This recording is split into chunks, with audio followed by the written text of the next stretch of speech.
So, API security. How did we get to a place where this is a thing? Oh, wow. That's a good question. So the world was, we all knew about WAF, right? Web application firewalls.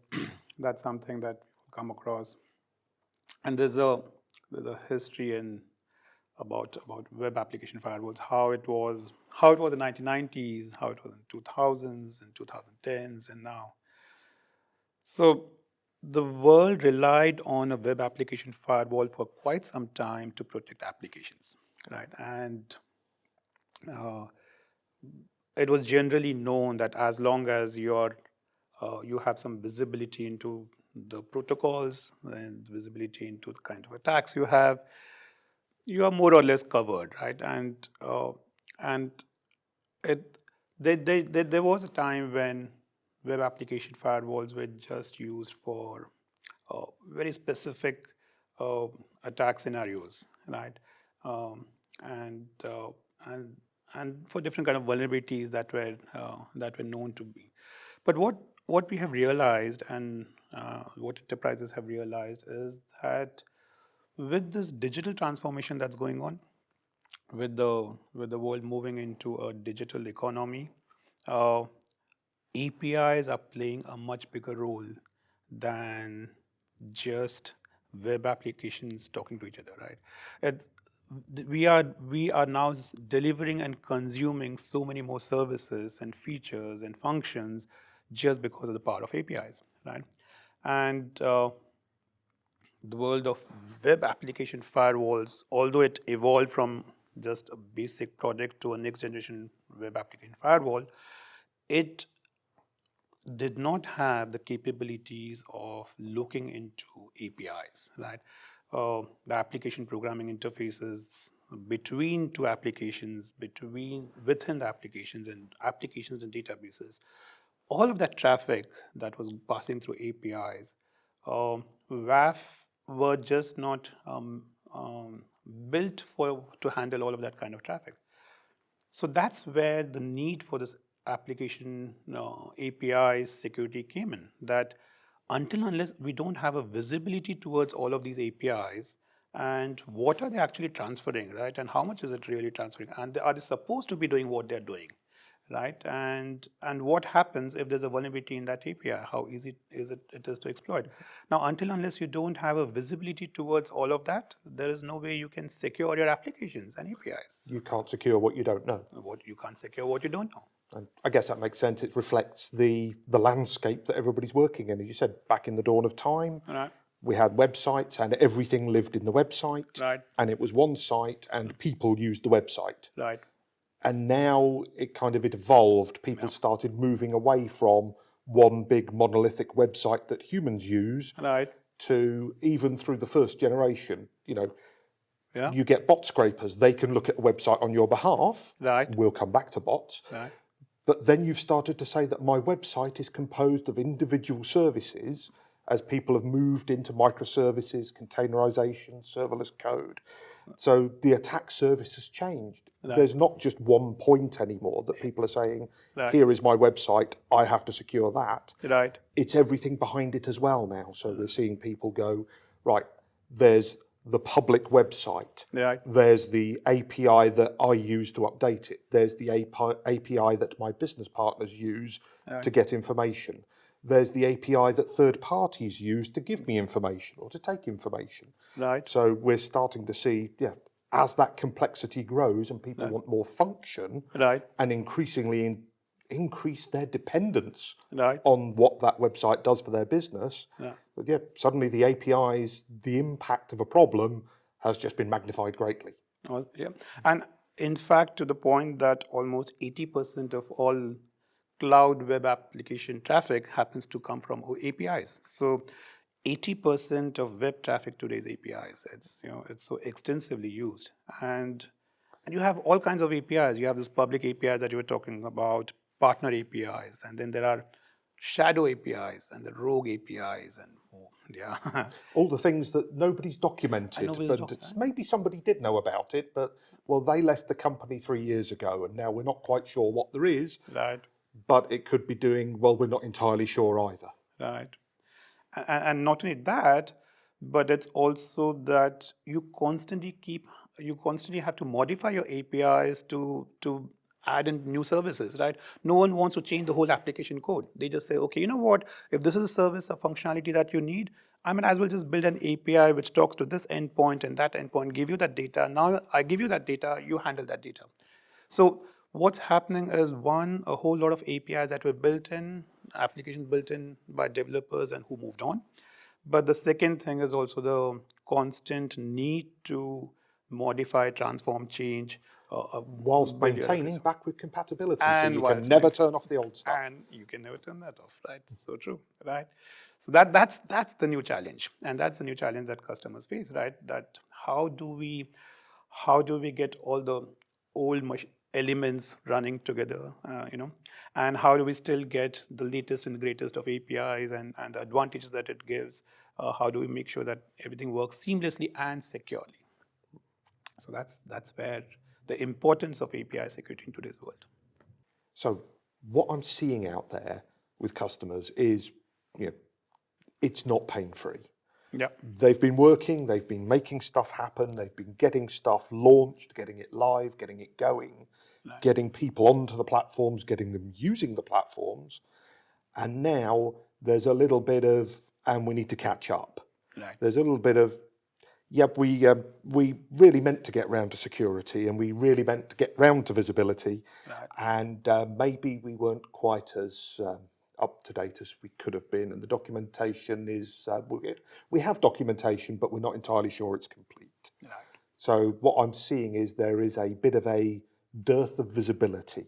Right. There are people going, well, this is what we think it should look like, Right. but I can't speak for what's happened in the last couple of weeks because the developers have not been sitting on their hands. Right. So we have people going, there are new APIs, there are changes to APIs. Right. We're not sure there are any deprecated ones, Right. but we're not sure we can see them all. Right. And it's that type of pitfall that we're seeing people have trouble with Yeah. before they get to the point with wanting to secure the APIs that they do have. Yeah. So now we've moved into a place where there are a lot of APIs, Right. and where the impact of those APIs is calibrated in real money, real dollars. Yeah. They're starting to go, well, this is a risk. This is something I have to do something about. Right. But they're not entirely sure where to start with that. Yeah. So as if all that complexity was not enough, there's one more part, architectures, right? So up until 2000, everything was open API, and there were some standards that were coming up, but then they were not widely used. But now, if you look at it today, you have SOAP architecture, you have RESTful architecture, you have GraphQL, you have Open API still, right?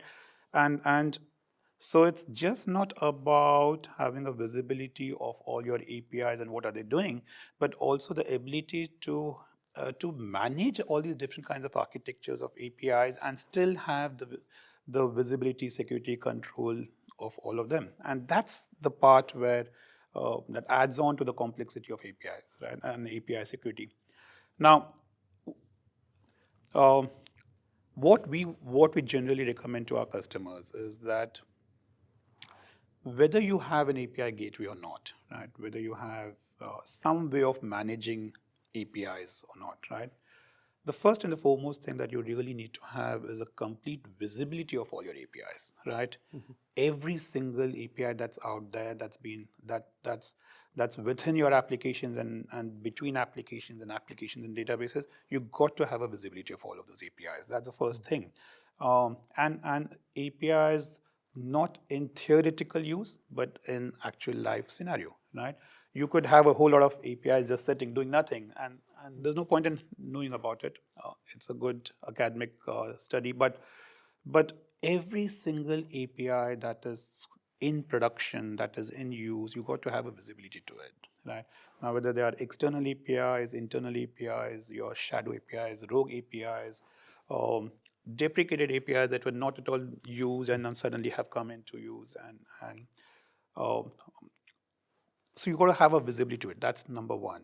And until unless you do not have a visibility towards it, there's no way you can control and secure. Once you've done that, you also need to now know what kind of data is moving between these APIs. So which of these APIs are your sensitive APIs and which aren't, right? So once you get to know what your sensitive APIs are, with some kind of data classification in it, you now know that, okay, I need to put a better attention toward these than that. And then again, that's not enough. You also now need to know what kind of vulnerabilities are there in your sensitive APIs, right? That what kind of risks are associated to these APIs that can easily be exploited, right?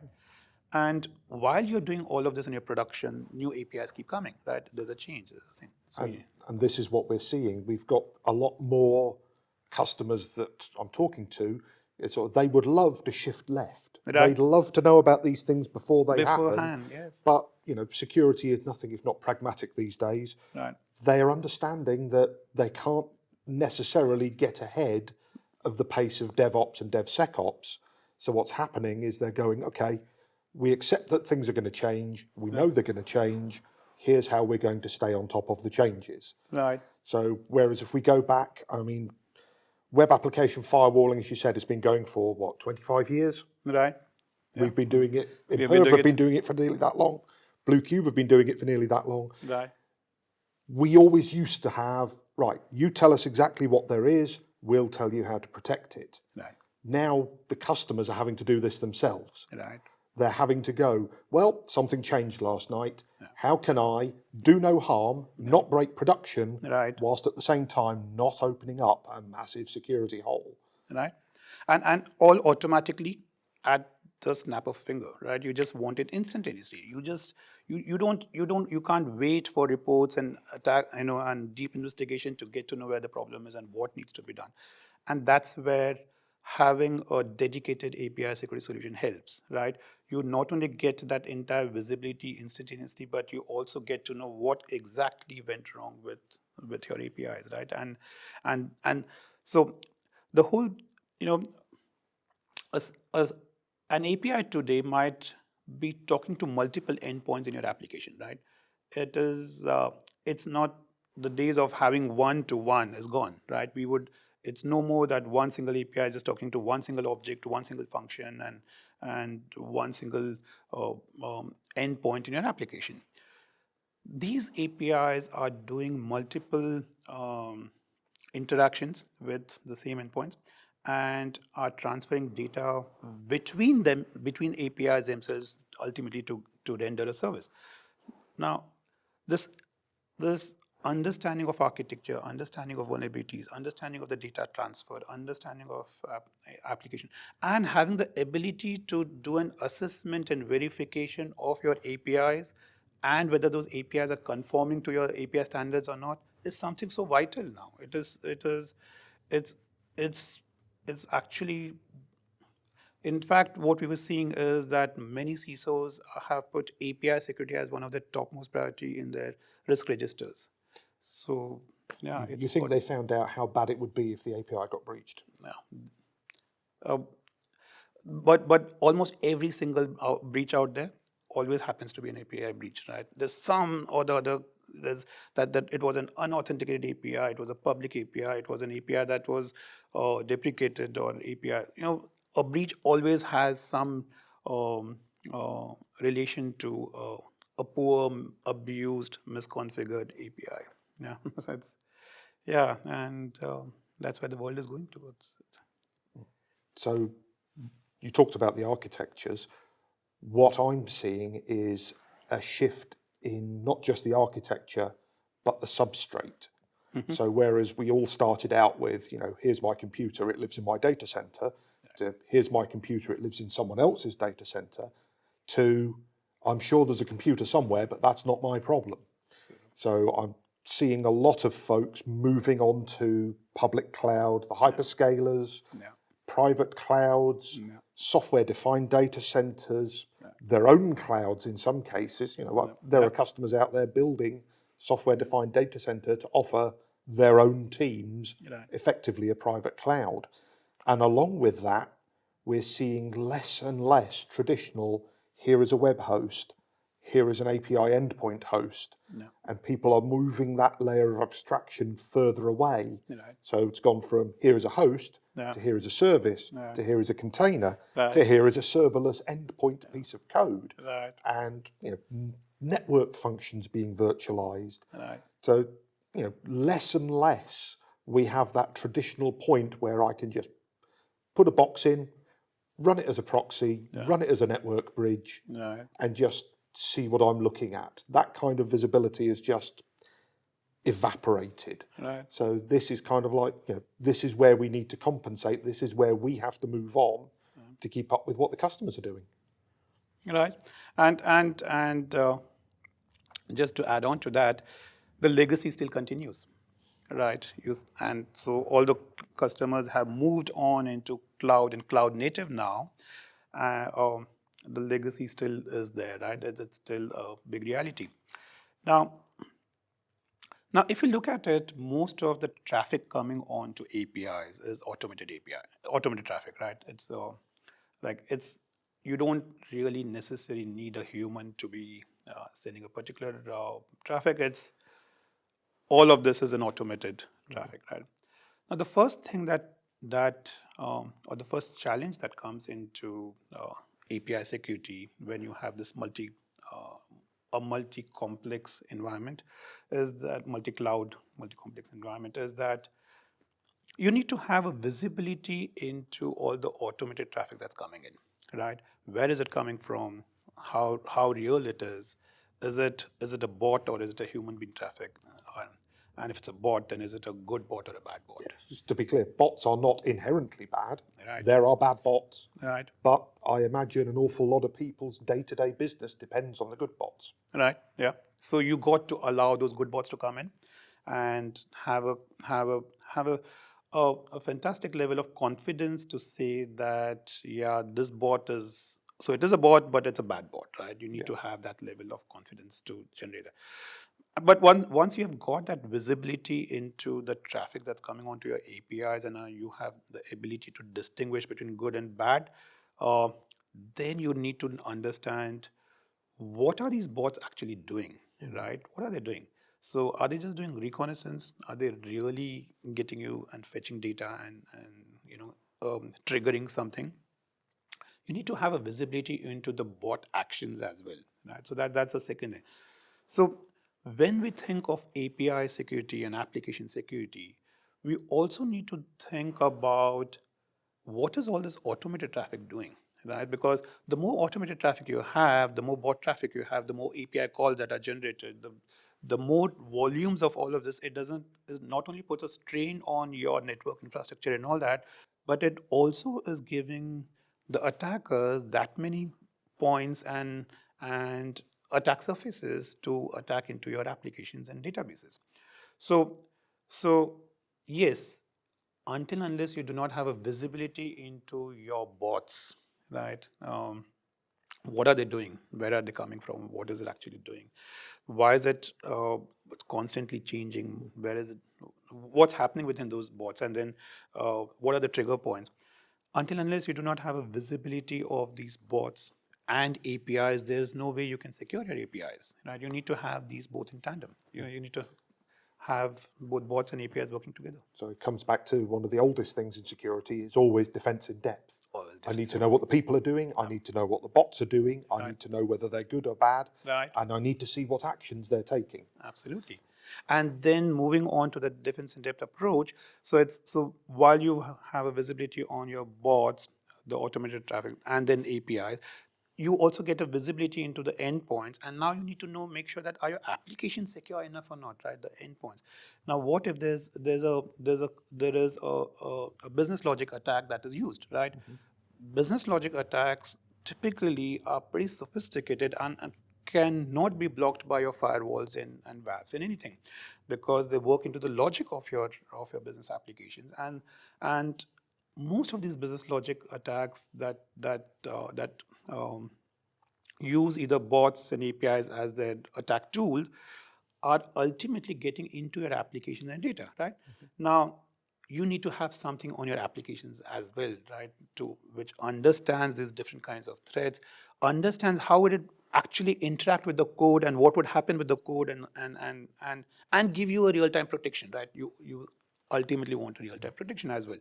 So the defense in depth approach of looking into your traffic that is getting into APIs, which is bots, then your entire visibility and security of your APIs, what's happening, and then the ability to block at your applications and having the uh, independent of where your applications are. So you could have applications, you could have microservices, you could have it on-prem, on cloud, independent of the form factor of application, let's put it that way.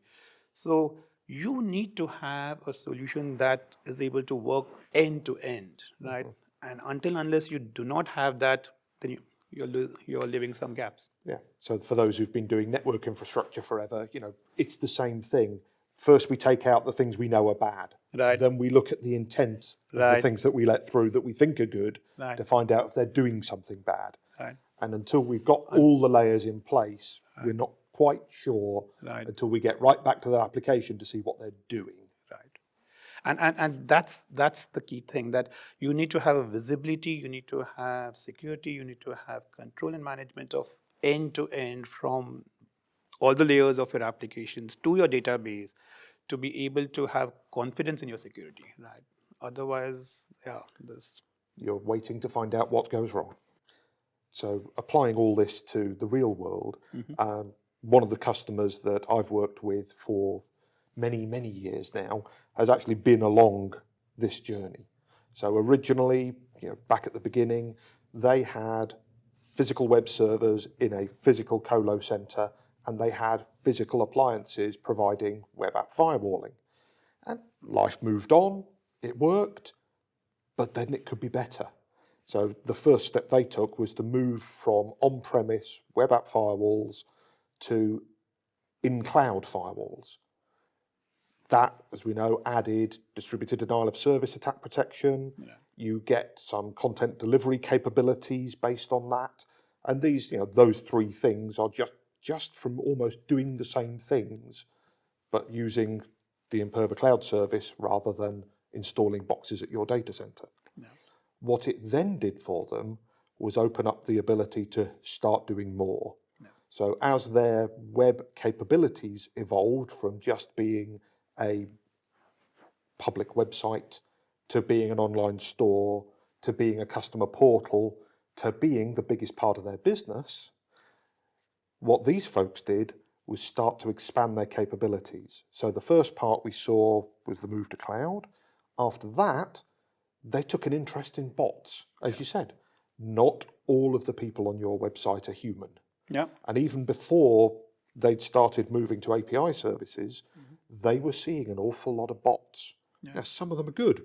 We like the Google bot. The Google bot puts us in search results. Right. Yes. We don't like the one that's trying to see if it can hack into our website. So they added the bot protection to start classifying and protecting against those bots. And life was good again. Then they started moving their platforms. Right. They've started going from a bunch of stuff in a data center to microservices in containers on public cloud or in colo cloud. But they've now got to the point where I'm quite sure somebody there knows where most of the services are, but I'm also pretty sure that nobody actually knows where 100% of it is, which is helped by the fact that they are a DevOps organization. They have tribes that own the services. And one tribe isn't really expected to know all the details of what another tribe's been doing. So these folks have tried to wrap security around it. They've realized that trying to stay ahead of tribes of developers is a never-ending battle. Yeah.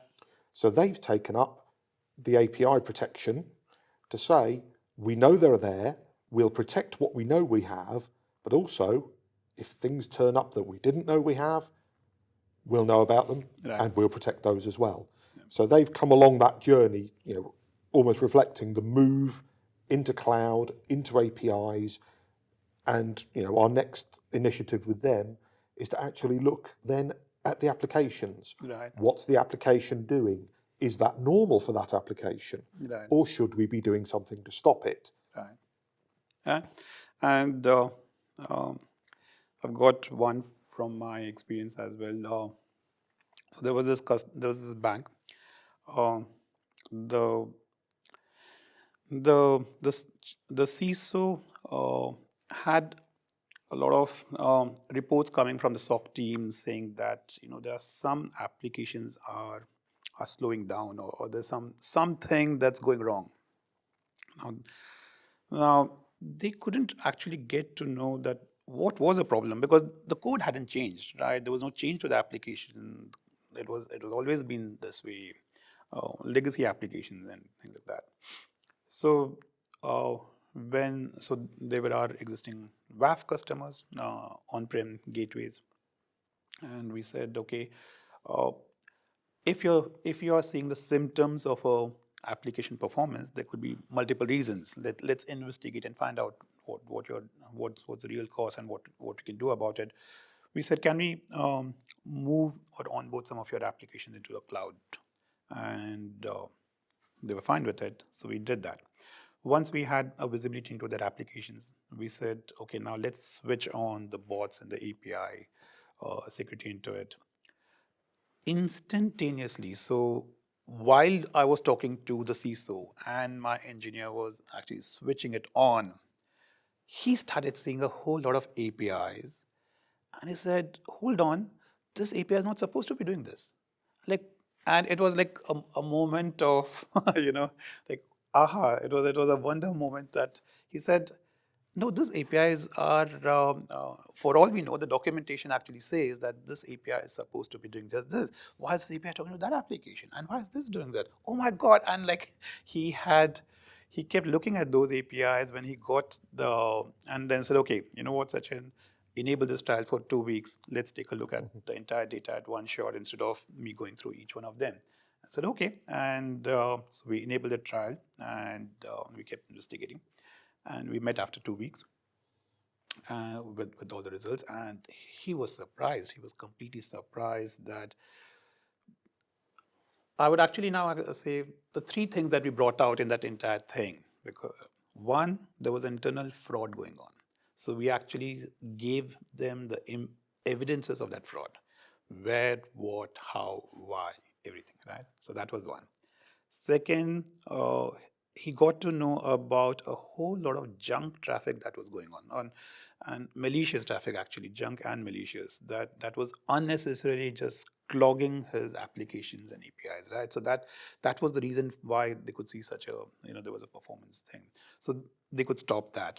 And the third improvement and benefit that they had with our defense in depth approach to securing their applications and APIs was that he now had, for the first time, a complete visibility into what was happening onto his applications and APIs and thing, right? He was like, this is the first time that using Imperva's dashboard and attack analytics, that he had a complete visibility into every single action that was happening into his applications and APIs, and had a view and had the ability to control it. He said, like, this, I thought this power was only with some engineers, and I would always have to ask those engineers about it and get information, and that would take weeks to nothing. But now I have it all in instantaneously. It's in one shot. Yeah. So yes. So, like all discoveries, it doesn't start with eureka. It starts with, Yeah. that's funny. Yes, it did start with that. It was, and the best part was, like, we were just talking, and he said, "Okay, can you do this?" And I said to our engineer, "Why don't we start it off?" And right away, he saw so many APIs with so much of data. I said, "This is not what it's supposed to do." And then he had to, like, calm down and A conversation that involves, why is this happening? right. Yes, because it was. And he was pretty hands-on into his application environment and all that, so that helped us. And yeah, But didn't know what to look for until you showed but him. until, yes, he had no idea about all of this until the platform showed him all of that. And now so we onboarded them. We are moving into the next one. We have also started giving data security. So we have said, okay, now that you have a visibility into all your applications and the parts to it, why not look into the backend as well, right? The databases and what's happening on the database servers. And yeah, Plenty more to come. plenty more to come. Yes. Mm-hmm. Sachin, thank you for your time, sir. Many points to consider, and an enlightening talk. Thanks again. Thank you. Thank you. It was my pleasure too.